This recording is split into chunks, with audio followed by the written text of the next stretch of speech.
Hey everybody, it's Romania Black. After several months, it is finally time for volume 16 of Toilet Bound Hanako-Kun. And it has been since the end of March since I've read this manga. I finished up volume 15 on March 30th and I posted on YouTube, and luckily some of the chapters for volume 16 had already came out, but I was going to wait until I had 5 solid chapters to read the entire manga volume, and here we are. So I went back and reread volume 15 and nearly cried again.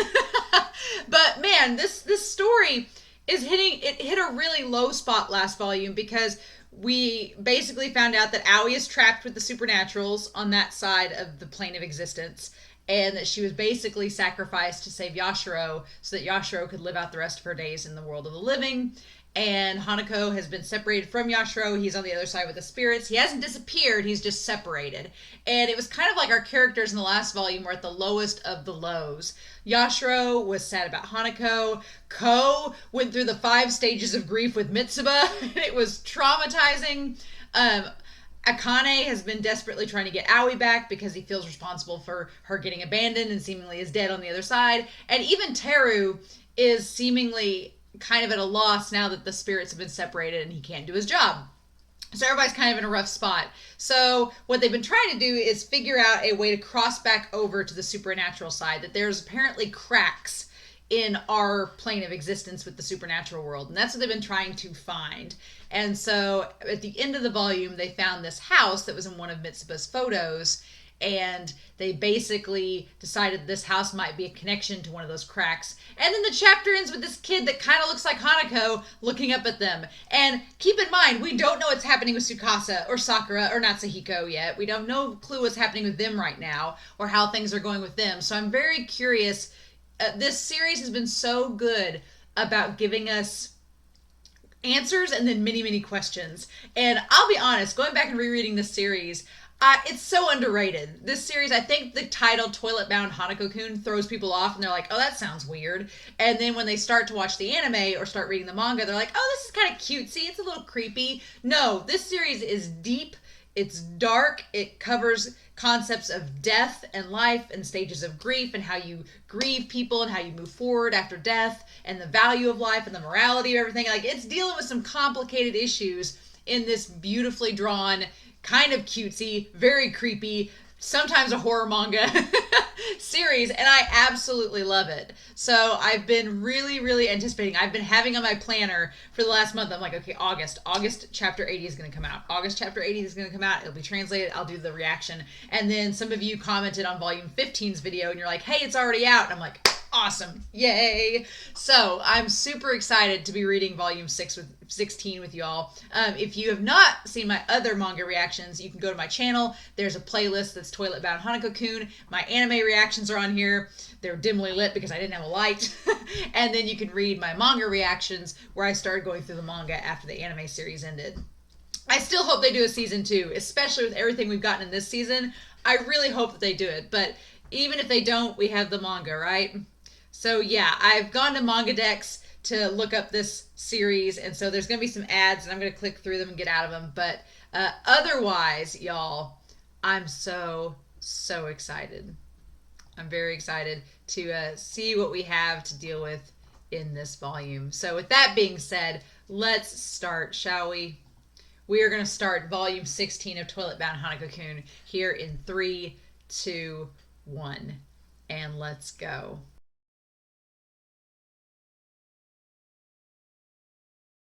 Ah! Holy shit. That volume, oh my god. So there was a lot potentially revealed in this volume. So worth the wait. That was so worth the wait. Oh my god. I think I would have gone crazy if it had been chapter by chapter and I had to wait month per month. I mean, it was a long wait from March to now, but oh my god. Oh my god. So many things. Okay, so the red house is cursed.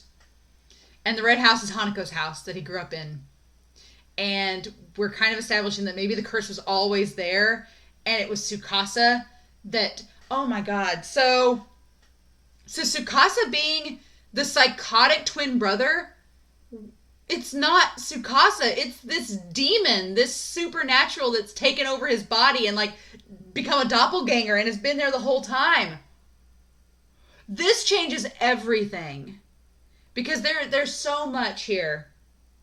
So, okay, before we get into Tsukasa, so Teru. I freaking love Teru now. Teru had always been Teru was so weird in the manga previously up until these last couple of volumes because I liked that he was the badass exorcist and that Kou looked up to him. But he was he always seemed kind of smarmy and like he was the student council president and there was just something uneasy that you didn't feel like you could trust him. And that's because the whole sophisticated perfect class president thing is all an act. It's all a persona. The real Teru is smarmy. He's snarky. He has a terrible personality. He's kind of like, he reminds me of like Hawks from My Hero Academia. He's just kind of two-faced, but he has good intentions. But he's not a good person. Like, he's just a smarmy, snarky kid, but he hides behind the student council president and he's handsome. So he gets away with it. But I love that Kane's like, do you like Aoi? And he's like, kind of, maybe. And Akane's like, no! So there's this three-way love triangle between Akaoi on, apparently, seemingly, unless he has other plans for Aoi. But there's apparently a love triangle, seemingly, between Teru, Akane, and Aoi. And I love it. I absolutely love it. But him going to the shrine. So the Masaki Shrine, we're connecting all that into this. That the guy is with the Masaki Shrine and that it's connected to the boundaries. I like it. I like it a lot. And they're going to try to go through the number 2 boundary, the space, to figure out what to do then. So I'm wondering if Akane and Teru are possibly going to hook up back with Hanako and Aoi in that boundary. And meanwhile, we have Tsukasa with, oh my God, Tsukasa with Yashiro and Kou. This volume's been awesome. I absolutely love this volume. Oh my God. Holy cow. Okay, so we got that with Teru. Teru's father is alive and they threaten to call him. So that leads me to believe that he's a big time exorcist. That's exciting. We might get to see the father, the Minamoto head. Their mother died when they were 9, when Kou was 9. So Teru was probably like 11, and then they had the baby sister. So that explains a whole lot. It explains why Kou is good at cooking, why him and his brother have this kind of parental sort of Kou is kind of like parental and watching over Yashiro. It kind of makes sense, and why he is attracted to Yashiro because she's kind of kind and motherly, just like his mom. That totally makes sense. I've said this in previous volumes. I totally ship Kou with Mitsuba, first and foremost. Absolutely, it's Kou and Mitsuba, absolutely. But I've said in the past that if Yashiro wasn't able to get with Hanako, I'd be totally fine with her getting with Kou. If that was in game in this, if that wasn't possible that she could get with Tsukasa. With Hanako, oh God. But here's the thing. Kou, when he asked Yashiro back in volume 15 if she knew you could become a supernatural, I was like, oh, is he worried she's going to try to kill herself and become a supernatural? But then why would you tell her that? No, it's because Kou is considering becoming a supernatural to be with Mitsuba. That's what it amounts to. And Kou was willing to jump off a ledge a few volumes ago for Mitsuba. So I wouldn't put it past Kou, but that has Teru worried. He's like, I'm worried because my brother, who's from this exorcist family, is talking about becoming a supernatural. That's freaking me out. Yeah, things are going down in this volume. But, oh my gosh. So we have that. We have that to worry about. And so it's Teru and Akane and their whole deal about getting there. But then we have this house. The creepy, no. Him looking in the phone and seeing the face in the phone, absolutely not. That's what I'm afraid this whole thing is. It's this giant demon that is just disturbing, that we've gotten just glimpses of. Little tiny glimpses of, and it's creepy as hell. Hell no. But we've only got images of it. And so Yashiro got transported to the pit where all the sacrifices go. And so this guy was one of the sacrifices, the Oni-san. We don't have his name yet, but he was one of the sacrifices. I wonder if he's related to the Minamotos. But he hadn't seen Aoi there. So that leads me to believe that this house is not connected to where Aoi is. This house is its own pit, its own sacrificial pit. And Aoi's at a different location with Hanako, which I think Akane and Teru are going to find them there and go from there. So, So instead we get this pit. Yashiro basically went to the same pit that all the sacrifices, which I'm wondering, was that woman like Hanako's mom? So luckily Yashiro can become a fish and gets through the pipes. So I'm so excited to see Yashiro, Tsukasa, and Kou. If them using Tsukasa to try to get out, because this kid seems like he's Tsukasa. But here's the question: is it Tsukasa stuck? Is it the actual Tsukasa that got out, or because they established she got out, so, or is it the demonic Tsukasa that's trying to get back in? Since there's been a severance, so the Tsukasa that's been possessed has been stuck here, possibly back in the house. So, is it trying to escape again? Because that ability is dangerous and terrifying. The whole thing, like, if you wish something, I'll grant it, and you just sacrifice something in return. Like, that's a terrifying power. But, okay, so we got backstory. And possibly, I'm going to theory craft here. We don't know, because we don't know the rest of the story yet. But this is my theory so far. So, we established that Tsukasa and Hanako, these twins, which also, their parents... they're perfect blends of their parents, but their dad is so handsome, so it's so damn sad because they're not going to grow up and be handsome like him, but with their mom's eyes. I hate it. But okay, so we established that Tsukasa and Amani, the twins, the two Yuji twins. Armani is born with bad circulation and like is very weak and has a weak constitution and is very sick. And Tsukasa is not. Tsukasa's healthy. And so originally they want to keep the two brothers apart. And Tsukasa was sad about that and wished that his brother could be better, so that he wished his brother would be able to heal so that they could play again. And this demon granted his wish and said, okay, I'll give you a wish, but you have to sacrifice yourself and jump into this pit if you do. And he did. For half a year, and then got back out. But the creepy thing, it's like the Omen, he gets out of hell and goes back, but it's not Tsukasa anymore, and the mom recognizes it. She's like, that's not my child anymore, that's not Tsukasa, it's possessed by the demon. And she goes to the shrine, and they turn her away because the head of the shrine was corrupt. They turned her away without helping her, and then right after that, the shrine had died, and this guy took over, and she still wasn't helped. And it said that was 1960. And okay, if we're looking at this properly, they said that was 1960. And we're doing the moon landing was 1969. So the moon landing was 1969. This was 1960. And they were 4 years old.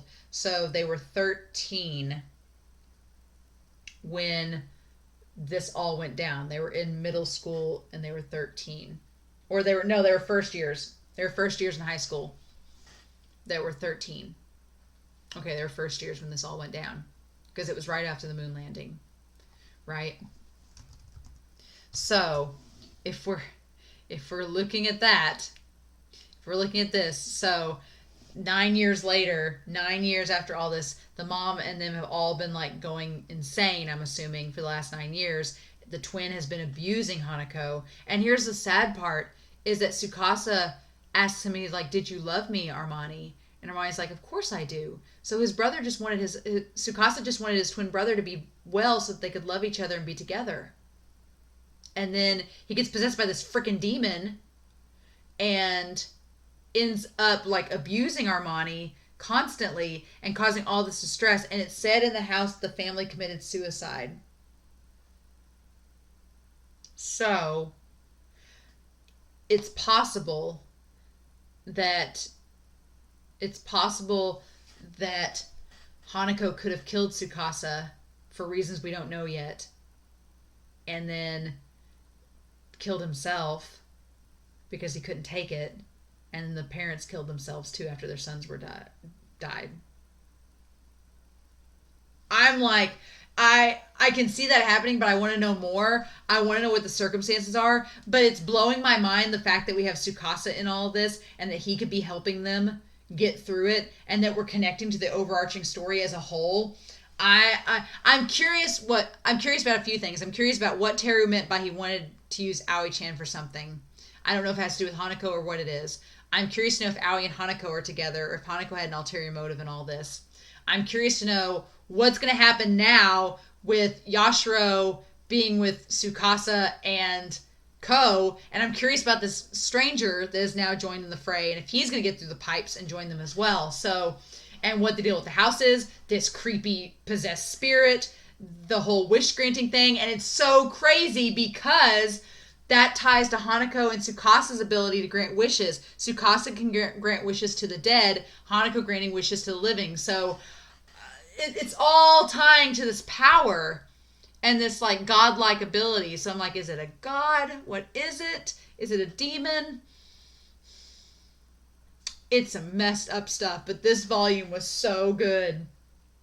Oh my gosh, this volume was great. It was creepy. There's questions being answered. There's questions being solved. We know where Tsukasa is now. The illustrations were gorgeous. We have more backstory on Teru, and we're getting more into the Exorcist, which I love that. And he uses this. Teru is so badass in this, like using the katana and using the sword. Like I'm getting excited for Teru's part of this because I feel like we've slowly been building up the Exorcist in this series, and we haven't really explored what they do. We've only seen him like in the Komodo and seen his back to the audience. So I'm getting excited that we're going to see Teru actually in action. That's really exciting. But oh my gosh. I'm floored, y'all. This volume was so worth the wait. I don't know how y'all waited month to month for these chapters, but of course it ends right there on a cliffhanger. And now I have to wait. I have to wait for chapters 81, 82, 83, 84, and 85. 5 months. So this chapter came out in July, so we're looking at Christmas! It's going to be a Christmas miracle, y'all. It's going to be a Christmas miracle. See in volume 17. I really debated on getting a Moki and putting it back there on my shelf because I need a Moki with a detective hat on. I do. Guys, this volume was great. But what the heck? Where do we go to from here? I have so many questions. I want to see more Teru and Akane. I love their humor. Their humor and banter back and forth has been hilarious. I absolutely love it. I love that there's a seeming three-way triangle. I love that we're basically confirming Kou and Mitsuba. I mean, let's do this. And that he kind of maybe views Yashiro like his mom, which would make sense. Yashiro is... I love when Yashiro gets tough and she's like, this is Nene Yashiro and I'm going to do things. It's like, yes, girl. Yes, queen. Do it. And so I love that she's putting plans into motion, things into action. The clocks, what does that have to do with the faucets? Like everything's tying together. And in the background of all this is this creepy demonic presence. It's going to be a hard wait till volume 17, y'all. It is going to be a hard wait. Luckily, I have other shows that I'm going to be watching in the meantime and other series that I'm going to be keeping up with. So if you want to check out my channel, you can see other shows that I'm watching and reacting to that are going to tide me over until volume 17 comes out. But oh my God, this volume was so good. As creepy as it was and the cliffhanger, I felt like Hanako-Kun was back. I'm like, the mystery, the intrigue, everything. Like, last volume was so sad, and I was so depressed reading it. I was like, volume 15 was just sadness. I hated everything happening, and this is getting us right back into the thick of it. And I'm like, yes, please. So the question then, too, is, I don't think Natsuhiko has made a wish or had his wish granted. He seems too dumb to figure that out. And Natsuhiko's pretty dense, so I don't know if he could figure it out. But I'm like, did Sakura ask for a wish to be granted? Is Sakura entrailed in all this as well? Y'all, I'm so excited. I'm so curious to know your thoughts down below, what you all thought of this volume. But this was fantastic from start to finish, and I'm going to go back and reread it and get a volume cover picked out. And since we don't have an official one, I did look at volume 15's cover. They're surprisingly sunny and upbeat. It's just Kou and Yashiro and flowers. It looks all happy despite the horror that's happening inside. I really wish I could get the print volumes. I might have to eventually get those, the English translations, because this is just such a good series. But yeah, guys, it's so good.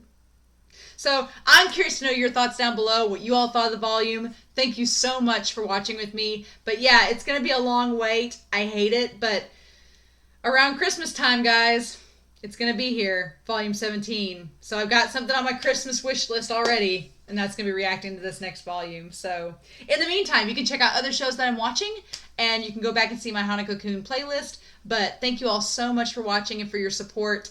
In the meantime, I hope you all have a wonderful week. Please stay safe, take care, and I'll talk to you all again very soon with more Hanako-Kun.